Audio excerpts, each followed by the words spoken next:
Hey guys, welcome back to the channel. We're doing another Q&A because you guys ask a lot of questions, which I love. Keep asking them down in the comments. Anyways, welcome back. And, I want to answer more of your questions because I think that they're great. Without further ado, Michael Foley 4247. Did you try 4,236 other times to get your name? Just out of curiosity, because if so, I like your gumption. How many guitars have I made? Well, let's see. In violin making school, I made 8 violins, a cello, and a fractional violin. That was part of my violin making school. I think I've made about 50 to 75 dulcimers, but that's working with my kids and other kids and other groups that I volunteer with as part of learning music. And then on top of that, I've built over 110 guitars at this point in time. My first 20 guitars were steel string guitars because I wanted to prove to myself that I could make a career without relying on my father as being the, or becoming, Brune 2. So for me, transitioning from steel string to classical was basically me being sick of saying no. Because it was, oh, Marshall, do you make classical guitars? No. Do you make classical guitars? No. Do you make classical guitars? Yes. And that was the transition of my career after I was I won't say majorly successful steel string builder, but with enough success to warrant continuing on. All right, Eyes of Eternity. You say, would you guys ever consider making an extended range classical guitar, like a 7 or an 8 string? Yes, and I have. I've made 9 strings. First fret, or the first string would be a high A with 24 frets, and then and then your standard 6, and then a B and a G going down. So yes, 9 full playable strings, without extra sympathetics, and with straight frets, no fan frets, because I believe that those change the sound a little bit. And if you have questions, comment down below. So, yes, I have done it, and shoot me an email if you want to discuss one of your options. By the way, if you use promo code YouTube, you'll get $500 off, even if it is a crazy build. All right, next. X-Tech Hubble. Are the backs on your guitars flat? No bowing. It looks like that from the video, but I'm not very knowledgeable. No. There is a dome across the back, and there is a dome along the length of the back.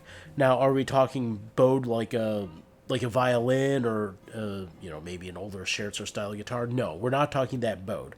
But there is going to be a slight arch. So when you put a straight edge across the back of your guitar, one should see maybe, if it's flat down here, maybe 3 to 4 millimeters at the other end. Of a straight edge. So there's a light amount of bowing across the guitar, and that helps to prevent cracking, and it helps the sound, creating a mild reflector. All right, Marks-YW5IJ. Do you have a Tormek? Yes. Yes, I do. Although that said, I don't use it very often. I use that when I have to reestablish a cutting edge, because sometimes when I'm doing a fingerboard replacement or planing on something, makers will embed nails inside of the fingerboards to keep them secure, which, if that's what they have to do, then that's great. That's what they have to do. But when I'm doing a refret, like I'm doing on this guitar here, and I run into it, and by the way, this guitar does not have any nails in it, which is good. But if I run into that and chip my blade, yes, I have a Tormek. I use it for absolute gross big work. I don't use it for fine sharpening. I use it to reestablish an angle or change an angle or to do a massive amount of grinding. For everyday use, no, I don't use it. I think I maybe use it once a year, twice a year, but yes, I do have one. And I do love it when I have to use it. In fact, it works really, really well for my kitchen knives. It keeps my kitchen knives really sharp. Otherwise, I prefer the shafted whetstones. But that's just me. You do you. It works for you. All right, from Shram Guitars, and I'm going to guess that this is my good friend David. All right. This is regarding the back making machine. Are the springs fit tightly into the holes to keep them in place, secured, or some other way? Second question, and you're getting sneaky here. What springs are used? And 3, is the clamp surface flexible enough to conform to a radius surface? The top and the bottom of my braces are radiused. So, this is my back brace. Well, not mine, but yes, these springs are indeed glued in on both sides. They're kind of squishy. I mean, they're not super soft. Go ahead and try out a bunch. I have stop blocks here on the side to prevent the potential of over clamping. And then I have my back radius carved into here. And then as far as the top goes, you can see if I squeeze it here, it's kind of squishy. Because if your top is curved and your bottom is curved, it'll kind of conform. I'm trying to remember how highly curved the top of your braces are. I think you would want to change your style of building here if you do that.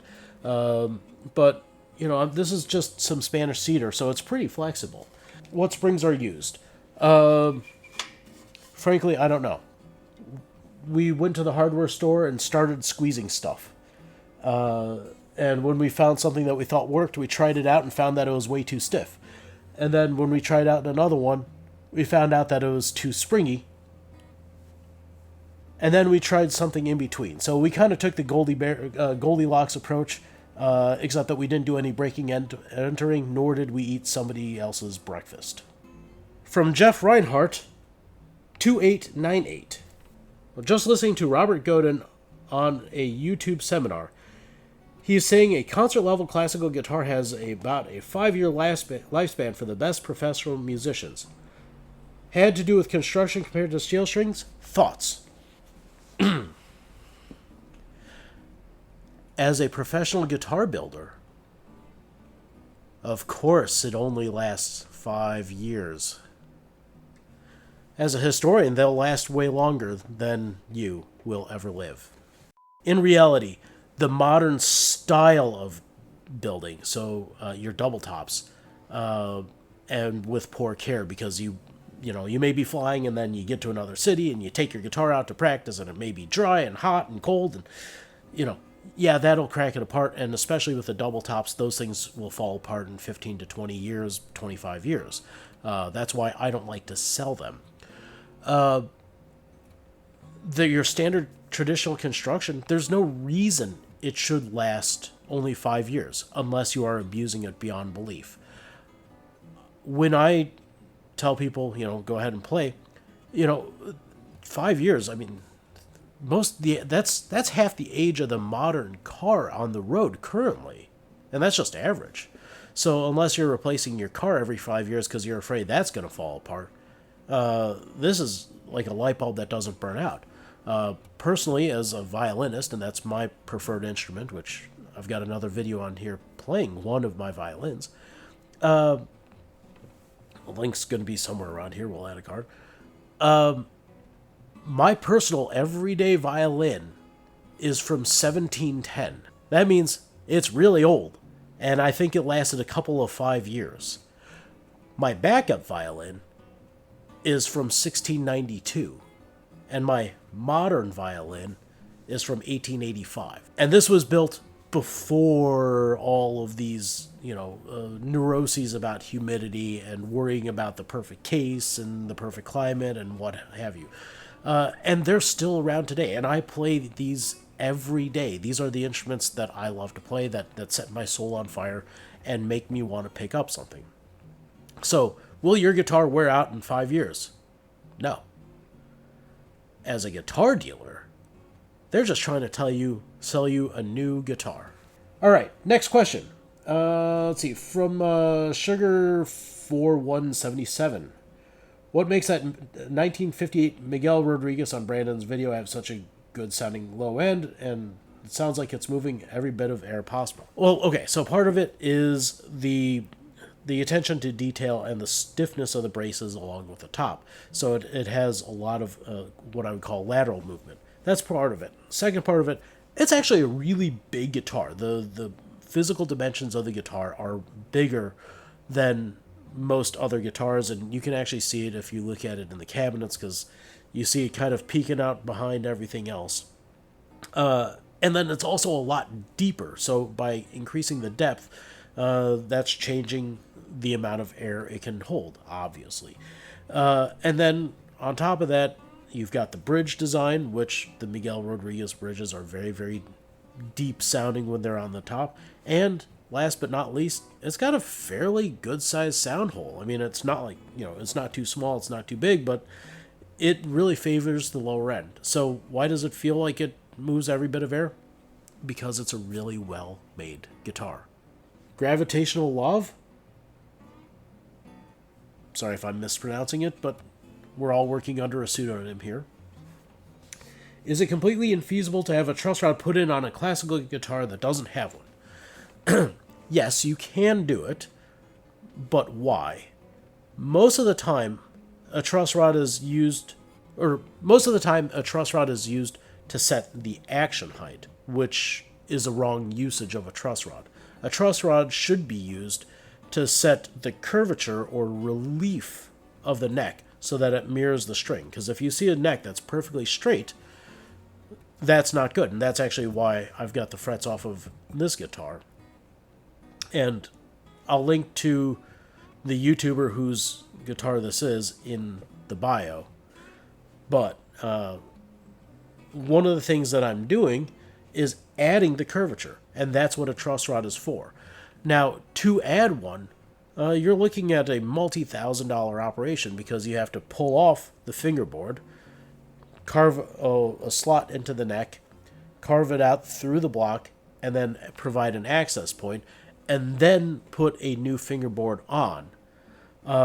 That's a lot of setups. So, yes, you could, but why would you? A classical guitar, designed well, built well under proper humidity conditions, will never need that kind of adjustment. And if you want it for the height adjustment, just take it to your local luthier and have him adjust the saddle. Or maybe even create a low saddle and use a couple shims to raise it up. But more importantly, you probably should be maintaining your humidity inside of your case, so that way you don't have to worry about the temperature and humidity changes of the various seasons. And that right there will save you even more money, because you won't have to have it fixed. From Danielo Diasono. Isn't Cypress a softwood? Don't they normally go on the top? Yes, kind of. It's, Cypress is kind of in that softer wood family, but that doesn't mean that it's not. I mean, there's a Port Orford cedar, which I've seen many great guitars with the sides and the back, and that's a softwood. What it is at the time that the Cypress was being used on the guitars in Spain, that was done by the gypsies, and the gypsies were allowed to have only a few jobs. They were allowed to be horse traders, blacksmiths, and undertakers. Yeah, that's about it. And so they were basically being persecuted for being gypsies, so they couldn't really get any jobs other than these majorly unwanted jobs. So what they did is that they would, bury the body in this nice cypress coffin that was, freshly cut and made. And because they needed the guitar wood, they also knew where to find some freshly buried cypress that was easy to get to. So a lot of those old guitars were built in that manner because that's what the gypsies could afford. And at the time, it wasn't a matter of a classical thing or a flamenco, because the term classical guitar didn't come about for almost 100 years later. What it was a matter of economics, because the Cypress was readily available. I mean, they just put it in the ground earlier today, so might as well get it tonight. Or if you had a lot of money, you can have some of that rosewood imported from Africa or India or South America or wherever. And that is just purely economics. If you were a rich gypsy, you got the rosewood. If you weren't a rich gypsy, you got the cypress. So that's why we use cypress. And is it a softwood? Technically, yes. But it's a lot harder than you would think it is. Question next from SVA Rupp. What is your opinion of Olivewood, especially for electric? I'm going to stir the pot. I don't think that tone wood matters that much. I think that it's more the density and then whatever electronics. I've got pretty decent ears. I don't hear much of a difference. But then again, I am not well versed in the nuances of electronic guitars. I love Olivewood or myrtle wood, as it's grown here in America, or otherwise known as Jerusalem wood. Basically grows in two places in the world, for the most part. One is Jerusalem, and the other is southern Oregon near Medford and Grants Pass. Really, really cool stuff. Anyways, what do I think? I think it's absolutely gorgeous. I love the look of it. As far as sound, build it, try it out. Shoot me an email. I'd love to know. Actually, better yet, comment down below. All right, last question. How is Nosnep, Nosnehp? Again, we're all hiding behind a pseudonym. You ask, how is a rosette made? Very carefully, and there will be a video on that later. So, again, thank you so much for sticking with me and with these quick Q&A sessions, and by quick, I mean probably some of the longer videos on the channel. And if you've made it this long, I appreciate it. If you clicked away earlier, you're not seeing this anyways. If you want to continue seeing content like this, I love making it. But if you want to help me out, consider subscribing to Patreon. As I mentioned earlier, use promo code YouTube on my website. That's mebrune.com for $500 off of a deposit for your custom guitar, and that also comes off of the final price. So, until we see you next time, have a good one.